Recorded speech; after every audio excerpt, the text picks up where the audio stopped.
इस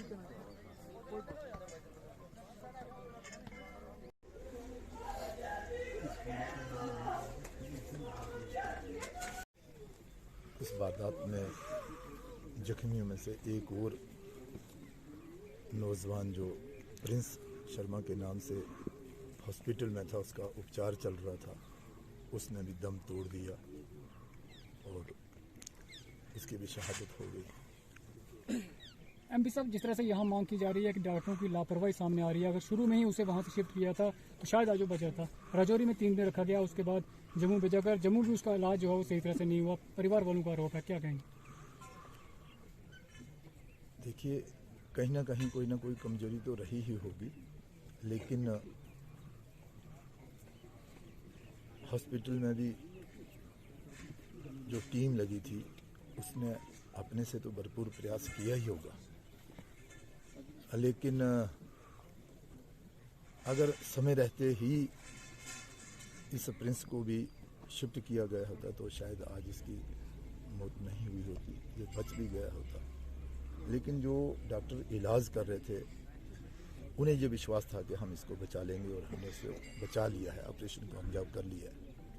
शर्मा साहब, लापरवाही की बात करें, 2 तारीख को एक बड़ी लापरवाही होती है क्योंकि सैनिटाइज किए बिना इस इलाके को ओपन कर दिया जाता है। एक धमाका होता है जिसमें मजीद 2 बच्चे अपनी जानें गंवाते हैं। उसके बाद हम देख रहे हैं कि लगातार लोगों की तरफ से जो मांग कही जा रही हैं उनको पूरा नहीं किया जा रहा, बल्कि उन पर सिर्फ सियासत खेली जा रही है। आज भी जिस तरह लोगों के अंदर आज फिर गुस्सा है, दोबारा लोगों के अंदर है कि अगर NIA को केस नहीं दिया जाता, इसका अंतिम संस्कार नहीं किया जाएगा।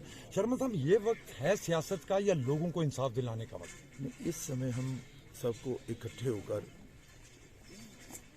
जहां जो शहादत हुई हैं उनके परिवार वालों को संवेदना देने का वक्त है और इस जंग और इस युद्ध को इकट्ठे होकर लड़ने का समय है।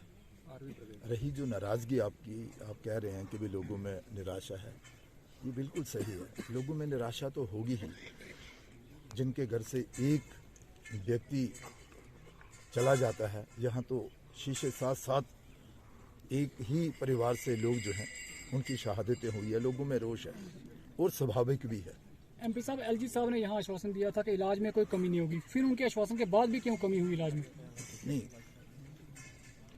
प्रशासन की तरफ से कहीं कोई कमी नहीं रही, लेकिन जो लोग इलाज कर रहे थे उन्होंने भी कहा कि हमने भी भरपूर प्रयास किया है लेकिन नहीं बचा सके। सर, आज NIA को केस देने की मांग की जा रही है। बुलेट जो है वो उनके अंदर से निकलता है। इस विषय पर तो मुझे ज़्यादा जानकारी नहीं है, लेकिन अगर बुलेट